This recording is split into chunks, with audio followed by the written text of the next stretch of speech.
Well, we're up on the top of the world here in Colorado. Somebody actually raises yaks up here. So we're gonna find out what yaks are. You sell meat too, right? Yes, we do. Steaks, ribs, roasts, ground beef, ground yak, a whole 9 yards. Today I'm on a ranch that started out growing lettuce and now raises some of the tamest Angus beef and yak that I have ever seen. Not that I've seen much yak. First, we're going to go out to feed the tamest cow, and then we're going to go see what yak are and learn a little bit about the history of this amazing ranch in Colorado.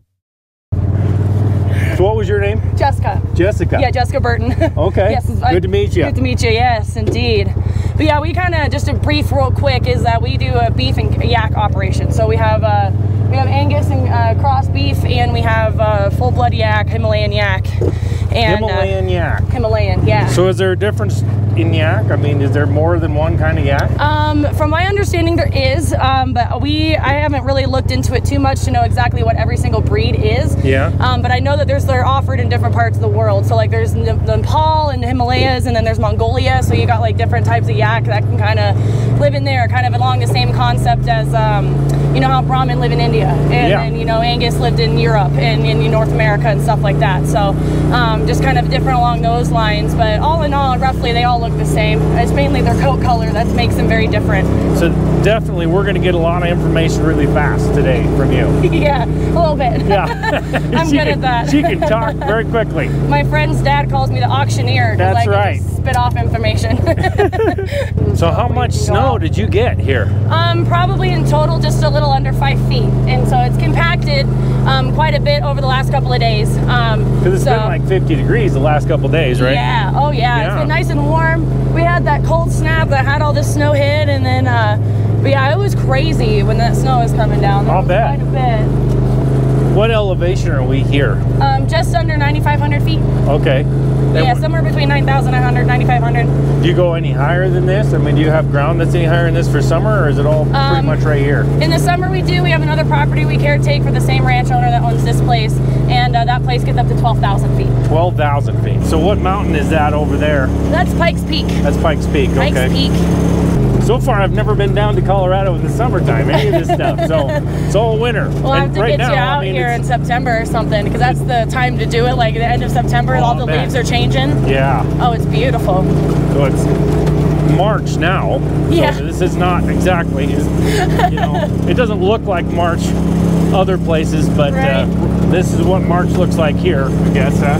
Yeah, a little bit. Yeah. This is, we're probably riding on about 2.5 feet of snowpack. Right. So this is not the ground. Like, we're riding above it, well above it. I would assume. I got a cow out here named Pumpkin. That she is the tamest cow you'll probably ever meet in your life. Oh, yeah? Oh, my gosh. Like a milk cow, huh? Just about, borderline. Look at you drooling. Did you sleep good last night? It looks like you did. Excuse me. Yeah, these calves are big. Yeah. They, most of these guys were probably born in like August, September, sometimes in July. Okay. I'm gonna get part way and see if I can't call them. That guy is one of our new bulls. He was born 2 years ago. If you get him to look at you, he has like a skull on his face. So we call him... I saw him coming up. Yeah. Yeah. Yeah, so he looks like... so we call him Freddy Mooger instead of Freddy Krueger. Freddy Mooger. Freddy Mooger. Oh, yeah. Look at that. A good boy, Freddy. Yeah. So I saw you have some Hereford bulls. Yes. On the way up. So do you do cross with that? We do. Yeah, we do. So we did an Angus Solare cross for a long time, and we did that Solare inbreeding just so they can handle this high elevation. Right. And then Herefords, we wanted to add a little bit different because we had too much of Solare Angus and we were getting too purebred. And so to get that F1 cross and that hybrid vigor back, we decided to introduce some Hereford bulls instead. So we got about 3 of them out here. Yeah, there's Joe. What's the little bit? And what's the other one? We got Joe, Little Bit, and what's our other bull's name? We got D, which is our Gilby, and Lass. Hey, girl. Hi, Pumpkin. I have to say that so far, these are the tamest cows I have been around because they walked up to me while I was doing the drone and tried to eat the controller the whole time. That is awesome. Didn't you guys watch? Yeah. Oh, number 10. What a good sweetie. There you go. then you got this one. Oh, and this one is the tamest one, apparently. This is the tamest one. Yeah, this is Pumpkin. Yeah. And so she's got a really interesting story. So she was obviously just born out in pasture, just willy-nilly out here. We never handled her as a baby, nothing like that. And just one day she was maybe just under a month old and decided to climb on my ATV like she owned it. You know, Really? I was out there every couple hours anyways, just checking on everybody. And so she was very used to seeing me. And she had gotten comfortable enough to be like, you know what, screw it. This is my jungle gym too. And so she starts climbing on this thing all over the place, steals the keys out of the ignition, tries taking my gloves off my hand. And ever since then, we've kind of been inseparable. She just walks right up to me and... She's Angus, right? Yeah. I mean, typically Angus you won't see them doing this kind of thing. This is not typical. Not necessarily, no. She does have some, a little bit of Solaire influence in her because her dad was a Solaire. But that probably had a little bit of the docility. But Angus actually can be pretty docile if handled correctly, like most animals, but... You just don't see this very often where you have, where you can just walk up and pet one. When you're calving, you can get close, but sometimes that's a little too close. Exactly. But she can be a little when bit. You're sometimes. trying to take a calf, yeah. Exactly. She's going to try to get her candy in the back now. I see, yeah. She's smart. She'll figure it out. Yeah. She's like, I know where my bag is. Can you get it to me? But yeah, she's pregnant right now too. She's going to have her first baby this year. She's only 2.5. Yeah. I see. She's only 2.5. She turns 3 in August. And so she'll be 3 probably by the time she has her baby. As Dad was explaining, the calving cycle, we had to recycle our cattle over into a later season. We missed a crop season and stuff. So she's bred a little bit later than probably we would have liked, but that's okay. And so she's going to be full grown and healthy. This is rude. Ma'am, excuse me. This is very rude. Thank you. I'm gonna have to rename this the tamest cow I've ever seen. I told you. Yeah, I told you she would be. You weren't lying, that's for sure. Excuse me, this is too close. Back up, please. Thank you. Back up. So little space. Exactly. So that little ear twitch I did is just to cause irritation. I'm not trying to hurt her. Yeah. Just kind of like, it's like, hey, you're irritating me. Let me irritate you back. It's like, the consequences of your own actions, essentially, is how I treat her and everybody else. So. And then the secondary thing I do to keep her... What's her name again? Pumpkin. Pumpkin. And I keep her in this submissive pose when giving her a treat, because this is very submissive for them. This is what their nursing angle is. And so this gets them to release that endorphins of like, oh, you're superior to me. Like, you're my mom, essentially, because I'm having to reach up to eat from you. Right. So this kind of reflects that, and it keeps her pretty tame and respects me and doesn't want to try to get into my space as often. As you can see, she's keeping her distance from me. Yep. She's realizing I can keep my distance. I'm going to keep getting fed. Oh, bud. Yeah. Does you get much wind up here? All the time. It's never not a day that it's not windy in Divide. Yeah. I assume, because when we're in mountainous areas too, and the wind, as soon as you get any kind of weather change or just the sun comes up, you get wind. So. Yep. Yeah. So how long you been up here? Me and my dad have been up here for my entire life, pretty much. My dad's been involved with this property for over 20 years, so we've seen multiple owners come and go. But we've always been right here. We've seen this place go from not being an operational ranch to now being in a full operational cattle ranch. Mr. Bertel had bought it, and so now we've been here with him for ever since then, and it's been a real blessing, honestly. It's anything we need, he makes sure that we can get it taken care of, and it's been awesome. So. Can't say enough about it. It's awesome. So do you have any restaurants or anything you sell meat to, or is it just a direct customer? We do both. So we do direct to customer, and then we do the wholesale to restaurants and stuff. So we got McGinty's Pub that's here in Teller County in Divide, Colorado. They're an Irish pub, and they sell our beef burgers. Absolutely amazing. There's a burger there named after my dad called the Bob's Burger with a fried egg and green chili aioli on it with bacon, really? And it is awesome. And that's super good. Yeah, right over here. It's like maybe not even a mile from us. I think I saw that. Yeah, so very delicious meal. On my way out. Yeah, definitely. Yeah, we can probably go over there together too. That'd be great. Yeah. So I'm also an animal science teacher at Merritt Academy Charter School in Woodland Park, Colorado. You teach over here. How do you like the charter school? It's awesome. I think it's really Yeah? great. They offer a lot of opportunities to kids and stuff like that. Like my kids are doing like Civil Air Patrol, learning how to fly airplanes. They're going out there They're harvesting. learning how to fly airplanes in school? Yeah, it's pretty cool. That is pretty cool. Definitely. Do you need help, Dad? So okay. I thought maybe it would slice it off or something, but it's actually just spinning cut. it off in the front, huh? Yes. Okay. Yeah, so it just spins. It spins back and forth, and so if it gets stuck going one way, you can spin it the other way. I see.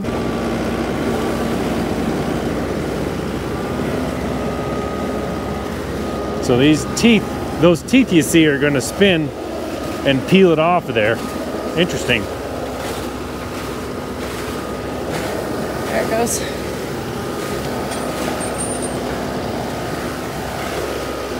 But you can see that trough that it essentially forms for him. It's kind of like a raise. Yeah. So the tires push down the snow, and then it kind of leaves it on top of the snow there, so they're not having to dig down deep in taller snow to get it. It's just raised right up to where they can just grab it. Oh, that cow right there, Cindy, that's Pumpkin's sister. Oh, is it? Oh yeah, they were raised together in the same herd. They've been inseparable. She's pretty sweet too. I named her after Cindy Lou Who. Yeah. Yak's healthier for you than grass-finished beef by like a landslide. Is it fattier or? No, actually it's not. Leaner? It's leaner. Much leaner. Huh. And so they have like roughly the same body fat percentage as like deer and elk, so about 1 to 5.5%. Very, very slim, very little. But what makes it really unique is that it has 40% more protein than beef does. So you're gonna get a lot of additional protein there. It has all the omega-3s and 6s that bison, fish, and chicken have. But what makes it really unique and heart healthy is that it has little to no triglycerides in it, so it leaves little to no plaque in your arteries. And it has mono unsaturated fat, so it keeps your cholesterol levels low, specifically your LDL cholesterol levels. Now we're gonna go see the yaks, but what size are they? Are they about the size of this calf here, or are they? They're gonna be a little bit smaller than your adult moms here. A little bit smaller than these. Okay. Yeah, so your adult cow moms roughly weigh to 1,000 to 1,200 pounds, roughly, you know, and then our adult yak moms are around 800 to 1,000 pounds. Okay, so they're a little bigger than I thought. Then they're kind of in between the calf and the cow, right? As far as size goes, they're a little bit smaller than you think. Believe it or not, people are like, "Oh, they're probably big like buffalo," and I'm like, "Nope, definitely not. Buffalo are going to be the huge end, and then yak are going to be on the smaller end, and cattle fit right in the middle." They have a ton of hair, though, right? Tons of hair. Tons of hair, and it's mainly like a skirt. So they got like short, coarse hair on top of their backs, and then right by their bellies, it just elongates like 2 feet of hair. Really? Yeah. So it's short on the back. It sure is, yeah. So it's very short on their back, like cow's hair would be, and then they have skirts, so you can't see their legs and stuff, and that's for all the snow that they walk through. So it protects them when they're walking through all that snow. It keeps from getting their cores getting cold. Lungs are almost twice as big as cattle. Oh, really? So, right? Okay, yeah, so they can get a lot more oxygen in. Tons of oxygen. So they'll just absorb all that oxygen, all those nutrients and stuff as well. And that's their livers are a little bit bigger. They're about like 25% bigger. A lot of their organs are going to be a little bit slightly bigger than beef cattle organs are. That's just to absorb all of that extra stuff that they're not able to get up at that high elevation, and to store all those fats and all that nutrients and stuff to help them survive and everything. Like elk, they rely off of forage availability and weather patterns for their breeding cycles to happen, for them to go into ovulation and for them to calve. So yak are the exact same way. So we can't really control their breeding cycles like we can with cattle. Cattle we can introduce and take away the bulls. Yak we can't really do that. If we miss, there's a 3-day window of ovulation, and if we miss that 3-day window, we get no calves. So it's really narrow. So you want to make sure everything's right before. Exactly. So after getting done feeding the cattle, we buzzed on over to where the yaks were. Thank you. Yep, that's what the passenger's for, right? Gates. I wasn't gonna say it, but or the youngest kid. Usually, that too, yeah. Usually that ain't me no more. No, used to be my son. Now you got to sit him somewhere where he can get the gates. You know. Yep. Yep.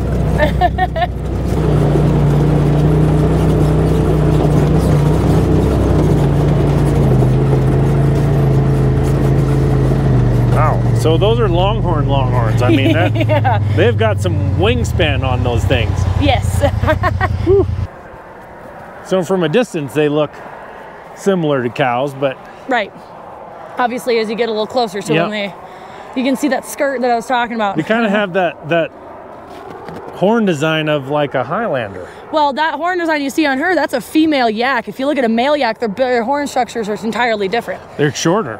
They're Well, more like a... No, the male yak, they, I do you haven't see seen that? the Do you male see one. Oh, okay, up Did you there. see him that was Yeah. sticking up? You see him looking at us right there? Yep. So I like the way I like to this think one of with it. his head down? Is Yep. that a male? Oh yeah, that's our lead bull right there. That's our big guy. I see. Yes, so you it can is. see there's a massive difference in the way their horn structures are made. Yeah. So the way I like to think about it is boys like sports, right? And so football's a sport, and their horns kind of look like a football goalpost. They go straight out and straight up. They Boys sure like do. sports, so boys and sports go together.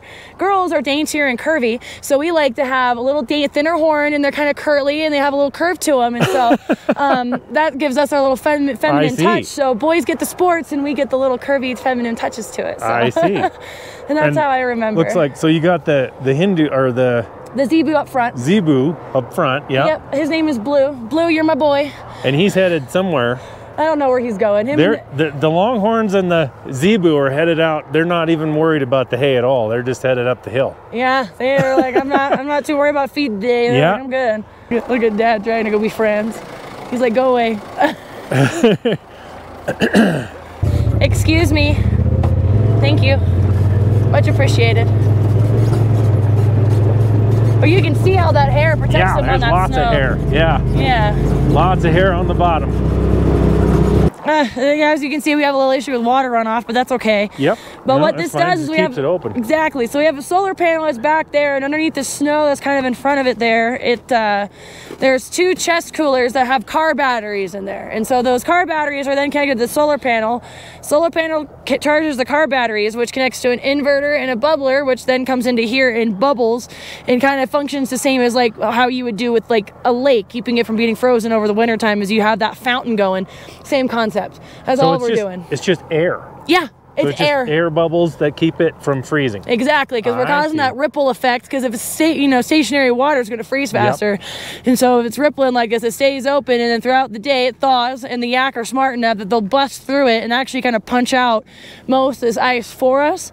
So we're not having to do a whole lot. But some days when it's really thick, we'll get out here and we'll bust it out for them and make their lives easier. But this ice is not even an inch thick, and so it'll probably maybe it's not even a half-inch thick, so it'll probably thaw out here pretty quick. That's interesting. No, I've never seen anything that used bubbles to keep it from freezing. Yeah. Ooh. Hooking each other a little bit there. He's like, get out of my way.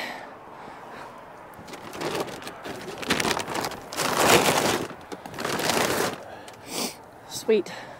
They got a lot of hair on their tails. Yeah. Yeah, Which and is- like Arabian horses, which is kind of cool, they stick their tails straight up in the air when they run. And they Oh, wave do it they? around like a pom-pom. Okay. Yeah, it's kind of like their way of alerting for danger, kind of like how deer have that white tail. Yeah. So that's their way of being like, hey, danger. Just waving at people. Hi, moms. Hi. What do we think? No? Okay, well, that was rude. I'm making her nervous. She's like, two of you getting too close is too close. Yeah, you can still have the candy, though, if you want it. There you go. She's like, I'm being picky today. She's just curious. She's just like, I'm Yeah. not that hungry. I'm just curious. Exactly. Yep. Well, they're very cool creatures, that's for sure. They really are. So how old how old do they have to get before you butcher them? I mean, 3 years. 3 years. 3 years, yeah. So cattle take 2. Yak will take about 3 years to fully and sexually mature. And so cattle, like I said, are 2 years to get to that point. So they grow a little bit slower, which is a lot of the reasons why they have all that nutrient absorbed into their meat, is because they have all that opportunity to really grow big and strong. And so that's yeah, they just take a long time to grow. And then up here too, the grass takes a while to grow too, which is neat. So we have a lot more protein in our grass. So having more protein in our grass gives them more opportunity to even have more protein in their bodies. So it's just really cool. Big boy. Very interesting that they get those colorations, Right? kind of like a Holstein cow. A little bit. His little ears. What a good boy.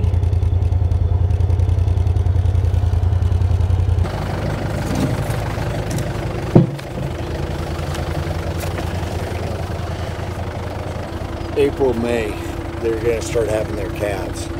Okay, So, yeah. So they're spring. Yeah. They still in the spring. We have no control over when yak breed. That's right. She was telling me that. Okay, so they only ovulate that one time a year, and when they're ovulating, then it's 7 to 9 months later we get calves. Okay. So 7 to 9 months. yeah, Roughly. yeah.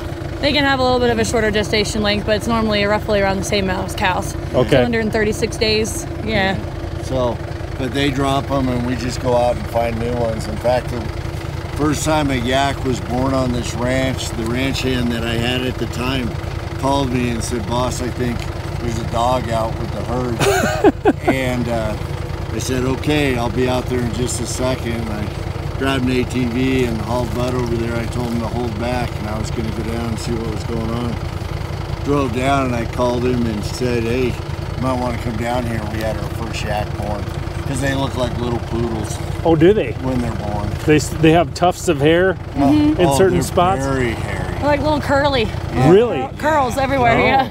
And they're only about, yay tall and that big. I Probably see. About 40 pounds Uh-huh. when they're born. So Oh, they buddy. do 40 look like- pounds, so they're yeah, pretty they're pretty little. small. Yeah. So this is Napoleon. Yeah.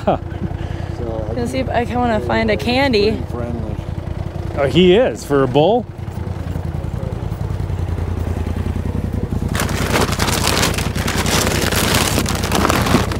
Yeah, I don't have any.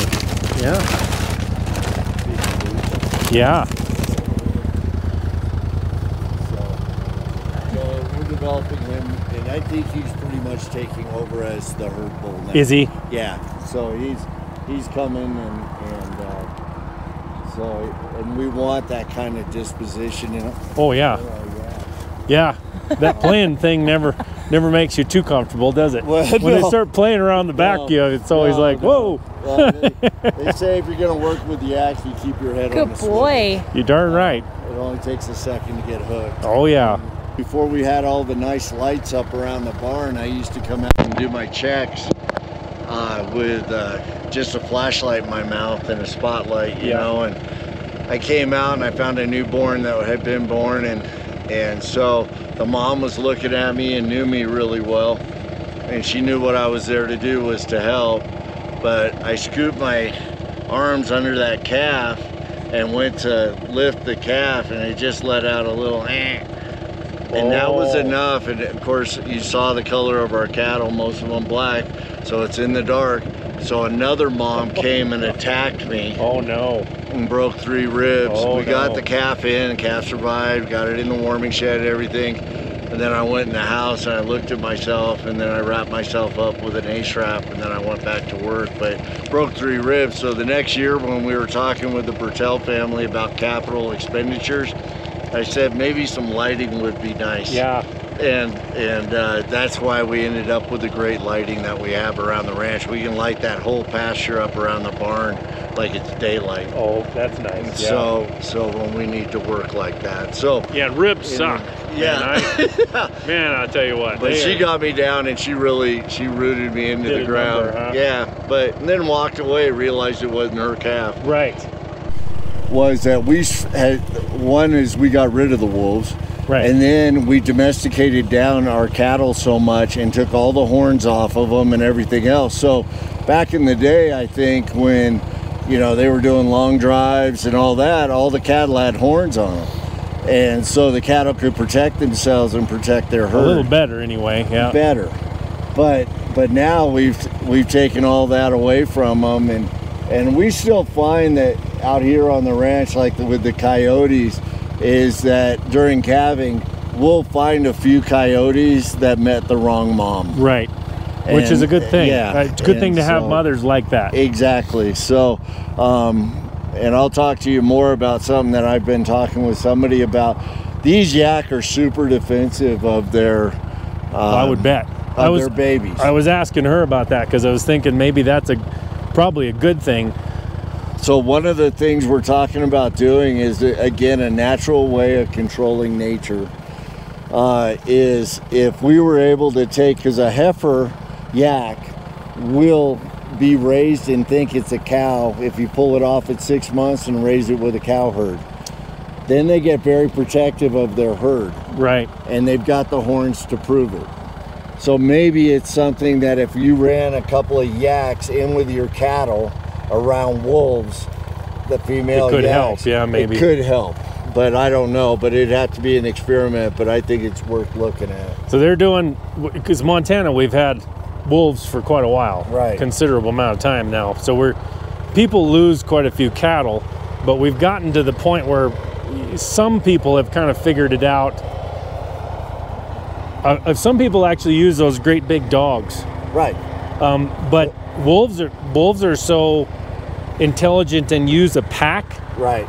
And they'll kill one of those dogs pretty easily. So they put these great big spiked collars on them so they can't get a hold of the dog's neck. Right. And after doing that, seems like they do pretty well. I mean, because the problem is a pack of wolves that's this big. Right. I don't know what. Big timber wolves. I mean, they're huge. Yeah. Massive things. So you get a pack of them working together, and they can get one of those dogs down just because they can single it out. Right. But you give them away. So a couple times those dogs would come in Shoto, Montana, and after a night out with the cows or the sheep, and they're just covered with blood. Right. And it's not their blood. It's right. The blood of the wolves trying to get at their or a grizzly bear. We have to figure out something because it seems like it's going to be something we live with. I think so. So, and that's all of us are thinking. How do we keep our industry alive and get along with nature? It's been something that the ranchers dealt with for the whole time there's been ranching. Yeah. And so it's going to add another element to it down here, though. That I mean, it's like we didn't have wolves either for a long time. So you throw one back in. Right. And it's just a whole nother thing you have to learn how to deal with. You know, it's not a quick, easy process. No. So anyway, but that's just one of the ideas we've had. We have a wolf rescue place around here that does Mexican wolves, and I've been talking with her and seeing if it's something we want to give a shot. Now they're a lot smaller, right? What's are they that? The Mexican wolves? Are they? Yeah, they're like a coyote. They're a lot smaller. A lot okay. smaller. A few North American ones in there, I thought. Yeah, and I think she does have some and hybrids. Yeah. Yeah, so that she rescues hybrids. You know, the people that think it's a good idea to take a domestic dog and breed it with a wolf, and then they figure out that didn't work out so good in their neighborhood. No, we had to work really hard to domesticate dogs. Yeah. Because wolves aren't that great as a pet. Yeah. Yeah. Already hitting it. Lick it. There you go. Yeah. So one of the things we have a problem with is our USDA packing plant is 2 hours from here in West Cliff, Colorado. Okay. And we sell direct off the ranch, and we sell to restaurants and things like that. So of course everything's USDA. We don't just sell halves, we sell retail cuts. Right. So you have to have it, means you have to have it slaughtered in a USDA inspected site. Yeah. Correct. And so we're hauling animals down for harvest, and then we're coming back and having to get a trailer to go back down to get our frozen meat product to put in. Oh, okay. So what I decided was that I'd been thinking about it, but how can I make it just one round trip with it? So I was down in Weatherford at a trailer dealership down there, and I ordered this trailer. So this trailer now I can haul animals down for processing, and in the same trip bring back my meat frozen. And what I did was I had them custom make this tack room. Oh, I see. It insulated. And it's all sprayed in. Yeah, we insulated it when we got it, and we sprayed it and insulated and framed it out. Yeah. And then so now, and it's a 4-foot door, so we can just take a pallet and load pallet in here of our meat, so we don't have to second handle it. Plus it will have a shoreline. I've ordered the Thermo King, but it'll have a shoreline I can plug in so that then the customer can come straight over, pick it up out of this trailer, so we're not having to handle it so many times. Yeah. And so it's just a time saver. but it's a way, and when we can use this trailer still to haul our cattle up to high country or whatever we want to use it for to market, but it's also so that we are making just one round trip on that instead of making two. Yep. And Mr. Bertel did all this investment, and he owns half the cattle ranch of the cattle, and then I own the other half of the cattle, and I own all the yak. But Mr. Bertel's the one who has made all this possible with his family, and they utilize this ranch a lot for their guests and things like that. And we do things for them during the summer, like chuck wagon dinners, and it's basically Disneyland to come up here when the weather's 70 degrees every day and it's beautiful green grasses, and we have a fishing lake on the ranch, and we maintain all that for Mr. Bertel and all the houses. But he has done the investment of the 10,000 square foot barn and the beautiful loafing shed and the pens that are state-of-the-art pens to work cattle. When I got here, when we started this, we had a bunch of portable pens that some T-posts were holding up, and we used to try and work cattle through those. And I remember one time when Jessie was a little girl, and this bull came in, and he hooked one of those big steel panels and threw it up over my head and yelled out, "Daddy!" And I looked up and saw this panel coming down on me. It just missed me, thank heavens. But that's what we worked with, and now we have built a safe place that basically a smaller amount of staff can run a larger operation because of what he's invested into us. And so I can't thank the Bertels enough for what they've allowed me to live out my dream as a retired firefighter, to be a cattleman.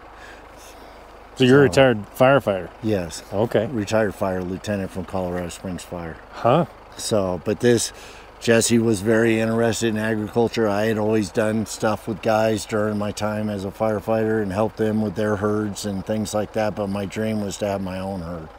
And so we built this from 6 cows to what you saw today. And we built the yak from 6 yak to what we have today. And I don't know why 6 was the magic number, but that's how it worked Apparently, out. huh? God had a plan. Yeah. And with the yak, the way that I got into yak was I went with a mentor of a good friend of mine, Dick Glass, and he and I went to the stock show, and we're walking around. But taking Mr. Lass to the stock show is like taking your grandpa to Costco. If they're offering free food, right, he's going to eat 12 of them, and he's a rancher, and he's retired now. but so we went over and we saw these yak, and we ate one of their burgers. I thought it was pretty good, and I kind of wandered off, and he sat there and ate about 4 more burgers and talked to these fellas. And as we were walking away, he said, "You know, Bob, I know a guy that's got like 6 of those he wants to get rid of." And I go, "Well, if the price is right, they're unique. Maybe we throw them on the ranch." And so anyway, I talked to Mr. Bertel, and he said, that sounds like fun. So anyway, we make the deal. Well, the whole idea was that we elk hunt at our high ranch, and they taste good, the yak do. So we thought, and we had the Rockies as our backdrop where the other high ranch is. And we thought, well, after we elk hunt, maybe it'd be fun to hunt yak. So I buy these 6. Well, in a week, they're so domesticated, they came up to us just like these. Right. And I told Mr. Bertel, I said, we're going to have to use these as a meat product. I said, I have ethics, and it would be like clubbing seals. Yeah, that's not quite what you're looking for when you walk out and they walk up to you. Yeah. No, when you have to drive the ATV away from them to hunt them. Yeah. So we started as a meat product, and then the community got behind us, and they started liking the product and understanding the benefits of the product. And so now we're up to about 85. Okay. And then so it's built over that time, but it all started out as a joke of some guys that were going, "We'll hunt these things afterwards." But after I went out there and they're coming up to the ATV and I'm shooing them off to feed them, then I said, "No, I can't do this." Yeah, I understand. I have morals. Yeah. So that's a little history of how you got started, huh? Yeah. A good one to really show you, but you can see how lean they are in comparison to beef. Well, okay, yes, and darker, and more Yes. like a different color, like red, more purple. Right, and that's that 40% more protein Sure. that's in there. And Packed so, into the same amount of... Right, yep. So they're significantly darker. So when you make a yak burger, you're gonna get a bright red center versus a bright pink center that you would get with beef. Okay, This is ground beef here. okay. And then let me find a good. And then ground yak. Oh, yeah. So it's a little slightly different. Yep. They're both 80-20, so they have the same amount of fat in them. But both of our ground beef and ground yak, the whole animal is ground up. So it's going to get ribeyes, brisket, fillets all mixed up in here. So you're getting okay. a higher meat quality. Yes. And it's not commingled, so it's coming from one individual animal at a time. So it really increases the meat flavor, meat quality of it, and everything else. But you can kind of probably notice ever so slight difference that this is darker than this, and that's because yak has 40% more protein than beef does, and that's Right. what's holding on to that red color that's in here.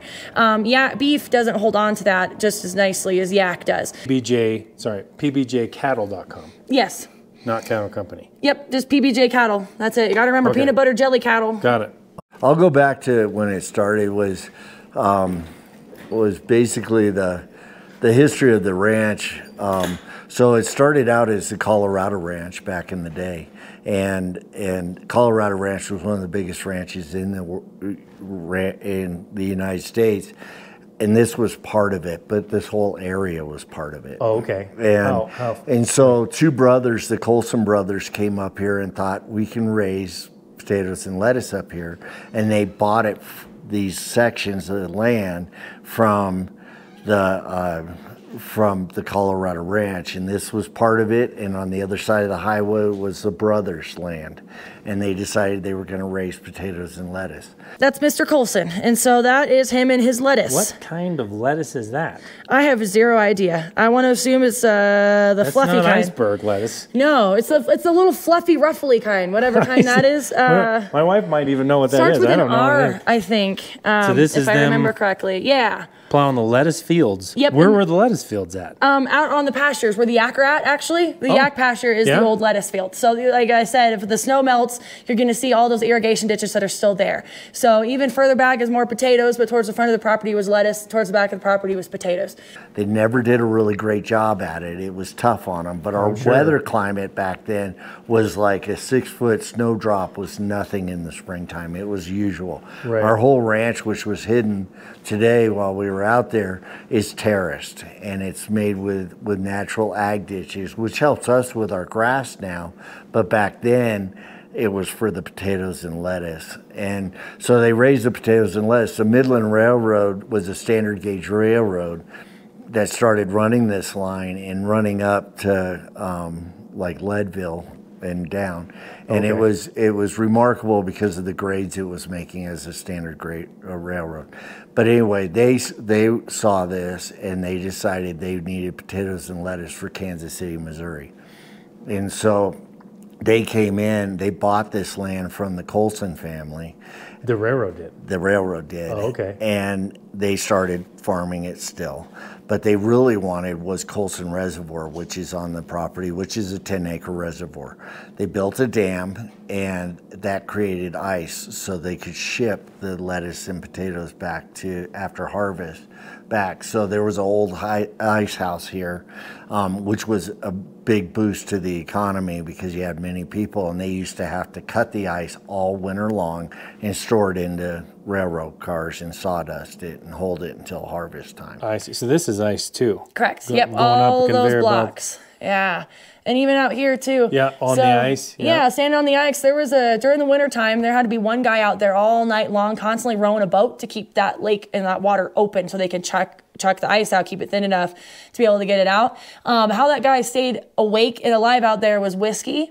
He just drank whiskey the whole time, keep himself warm. Which we have learned is so safe when you're in very Right. negative temperatures with a bunch of alcohol in your blood. That's not very good, but No. you know. Right, yeah, and so the great granddaughter came by and she was, you know, telling and joking how her dad used to go out there and relieve the next guy, or her uncles or her brothers did, and they'd always be passed out in the boat, and they'd have to call and wake them up so they can row in there and they can switch places for the day and stuff like that. So I just thought it was really kind of a comical, that is funny. fun fact that happened out there. Yeah, and that's the granddaughter that came to see us. That's her. Oh, really? When she came to see you? When she was a very little girl, that's her, that picture. But when she was moving somewhere out of, she was, you know, older, and she was like, I need to move somewhere lower elevation, be closer to family. But she stopped here on her way out and offered us these photos. And me and my dad about cried, because they were like, we were so tickled, we were so honored. We were like, yes, we would love them. Let's make a copy and you take the originals. So you give them to your kids. Right. But we're going to carry the history here at the ranch for you and keep it alive, because we love this history just as much as anybody else does. And being able to talk to people about this is so wild, because nobody would have thought this was a lettuce and potato farm. And it fed, you know, all the way down to Kansas City, Missouri, and all the way down to Buena Vista, Colorado, and it went up and down that area for a long time. So it's pretty incredible. Yeah. So I always get a kick out of it. You know what this stuff is back there? Is that grass? bales of hay, most likely. Yeah, I was going to say maybe they're sheep, but they're bales of hay. So that was a whole operation on the ranch.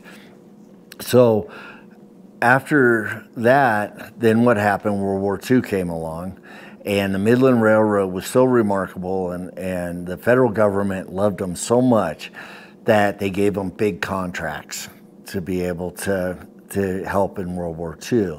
Such great contracts that they couldn't keep up with the contracts, and they lost their business.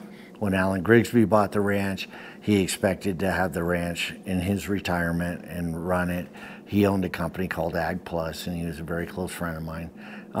He got diagnosed about 6 months later with pancreatic cancer, and he ended up passing away. The corporation, Ag Plus, owned the ranch, put it up for sale, and then Mr. Richard Bertel bought the ranch, and then Rio Grande Pacific Corporation, and has owned it ever since. The real improvements to the ranch for cattle business has been done by Mr. Bertel. After hearing the story of this fantastic ranch in Colorado, we stopped by that place that has the Bob Burger, and it was fantastic. As we sat there conversing, I figured out that my microphone had run out of battery, so that was it for the day. These were fantastic people, and it was so fun to get to see and learn about the yaks and look at the meat and all of that. So I'm glad you stuck with me until the end here. If you want to see another ranch adventure that I did in Montana with a fantastic lady that raises sheep in grizzly country, you can go right up here and click on that next video. You probably really, really enjoy it. That's it for me. I'm Trinity Vandenaker. God bless.